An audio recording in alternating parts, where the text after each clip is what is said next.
bilowno badbaadintii mahadhada reebtay.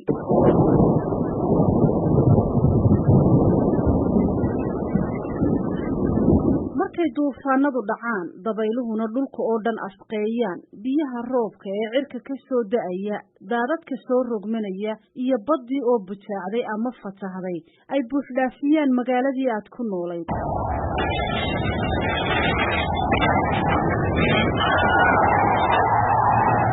marka gurigii aad ku jirteen dumo sidoo kalena dhammaan guryihii hareerahaaga ay daadka raacaan marka waalidka iyo walaalaha iyo dadkii kuu dhowaa waxba kuu qaban kari waayaan ee arladu noqoto iskuma ciirsato bini'aadamka waxaa ku dhaca niyadjab iyo qoos waxay u maleeyaan in qiyaamihii dhacay oo dunidu sidaa ku rogmatay qof kastaa wuxuu doonayaa inuu helo wax badbaadiya isagoo arkaya inaanay jirin wax u muuqda oo badbaadin kara. sheekada soo socotaa waxay ku saabsan tahay gabadh yar oo 3 jir ahayd oo ka badbaaday duufaanadii Katrina loogu magac daray ee bishii August 2005 xilli haatan laga joogo 12 sannadood ku dhufatay xeebaha Mareykanka gaar ahaan gobollo ay ka mid yihiin New Orleans, Louisiana, Alabama, Bahamas, Florida ilaa xeebaha ku teedsan bariga Mareykanka iyo Cuba.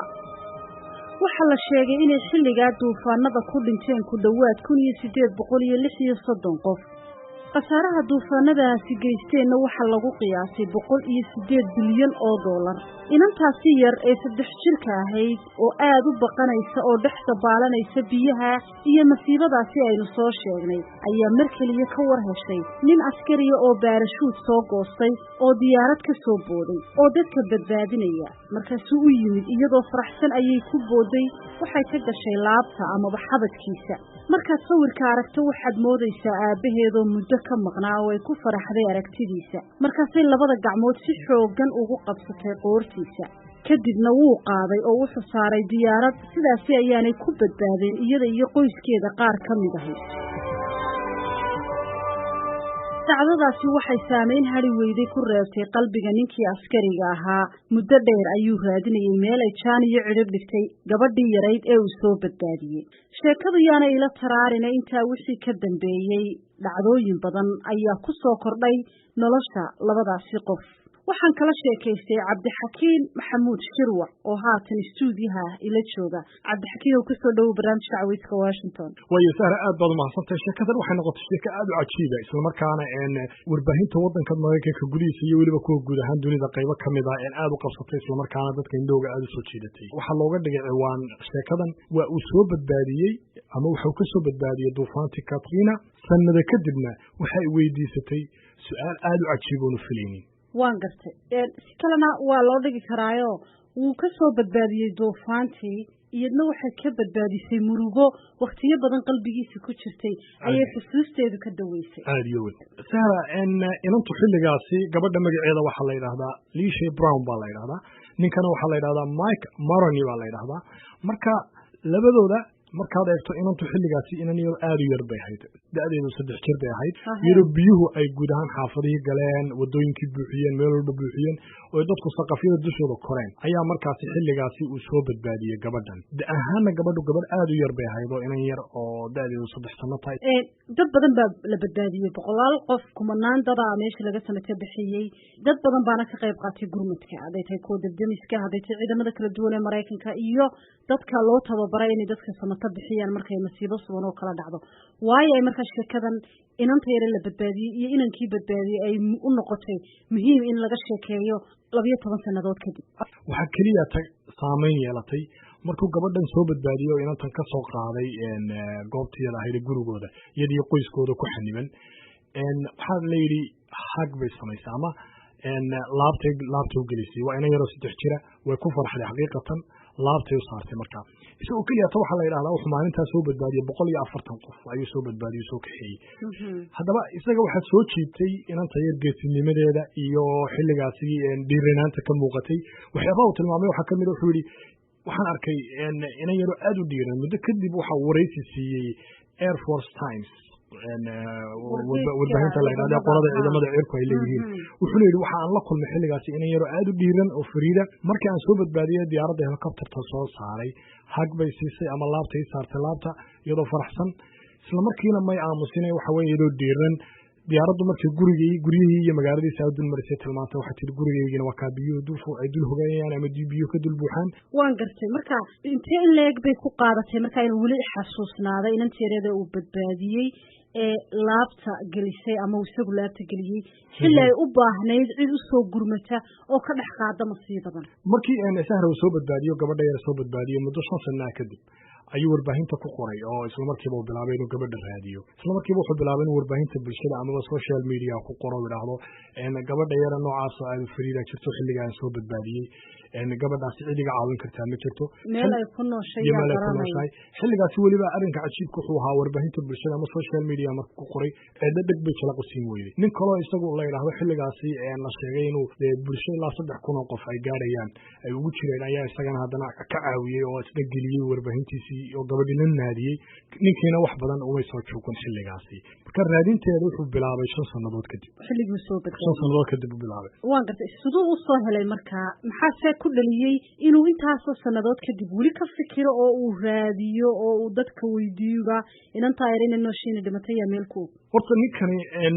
ciidamada cirka Mareykanku kamid ahaa koob gaar ahaan baarashuudka ku booda dabcan isaga waxay haysatay culays badan mushkilada dhacday dadka duufaanada ku dhaceen mashaakilaadka dhacay baa saameyn ku yeelatay oo maskaxdiisii iyo loomaankiisa aad uga dhexguuxaysay dabcan xilligaasi markuu gabadha soo badbaadiyay waxa fursad siiyay iyagana warbaahinta sawir baa laga qaaday iyadoo inanteedu soo qaaday oo inanteedu iyadoo 3 jeer laabta saawa hayo iyadoo ku faraxsan tahay isagii dee wuxuu sameeyay markastoo sawirkan arko uu ku farxa waxa la tilmaamay inuu xilliyada qaar Iraq iyo waliba Afghanistan oo kale uu safray safaradaas oo kale iyadana uu sawirkaas oo kale uu qaatay oo sawirkii aan ka bahariba waxa uu sheegay waxa kamid ah ama la tilmaamay xanuunka ama waxa la yiraahdo PTSD ama post traumatic stress disorder oo ah marka dadku mashaakilad iyo dhibaatooyin soo arkaan ku soo inta badan saameynta maskaxda ku yeelata inuu waxyaabaha dareemayay dareenka uu dareemayay sawirkan uu isku daweynayay markasta taas uu eega markuu eega sawirka markuu mashaakiladkii wuxuu soo maray arko waxa uu sawirku eega wuxuu gartaa inuu wax xilliyo wanaagsan iyo waxyaabo wanaagsan uu soo qabtay arko uu ku nafisaa haddaba waxay noqotay sidoo ku helay helitaanka markuu dhowr jeer naadinta sabab bilaabay wixii ka dambeeyay barnaamij laga sii daayay telefishinka la yiraahdo Royal ayaaba haween programka qabta sheekadii ogaaday haweenkii baa inay la naadiyaan bilaabay naadintii markay bilaabeen way soo heleen muddo kadib waxay ku bishaareeyeen inay gabadhii inantii soo heleen isla markaana ay kulmi doonaan isaga iyo inantii waan gartay sidee u kulmeen kulanka cajiibka maba sugi karay aad buu xiisa badan yahay sare isagaaba ka horeeyay isaguna ereyga ay turun buu yiri ma sugi karay inta la kulankeeda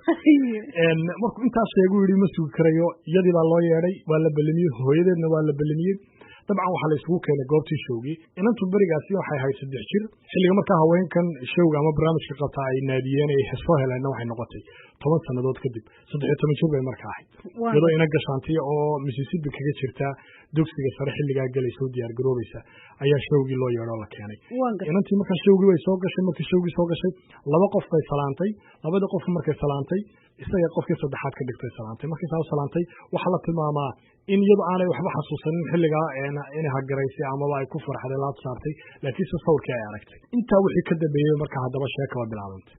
marka halka ku kulmeen ninkooda ahaa iyo gabadhii way sarkeen hooyadeed baa la socotay dabcan inay isku faraxsan yihiin isna uu abaal guday iyadna uu abaal gudayso goobta ayada wanaag baa la isweydaarsaday wixii ka dambeeyay waxay noqotay in asxaab loo xiriiro la iska war doono taga sama qoraal isku jiro raadinaya dib ilaahay mar quraatay inta uu saaray wala isku raad joogay aadiyad kadibna cagta la isku saaray waxa la sameeyay waa in la iska war doono la iska warhayo waa soo xaalka yahay arigana soo kugu yahay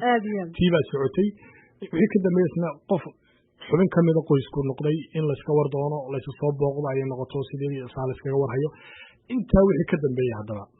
arrinka cajiibka noqday haddaba waxay noqotay inantii ninkan waa nin askariya waana soo retire garoobay oo inta badan uu ka soo fariistay sababta dhaawacyo ka soo gaaray hawlihii uu galay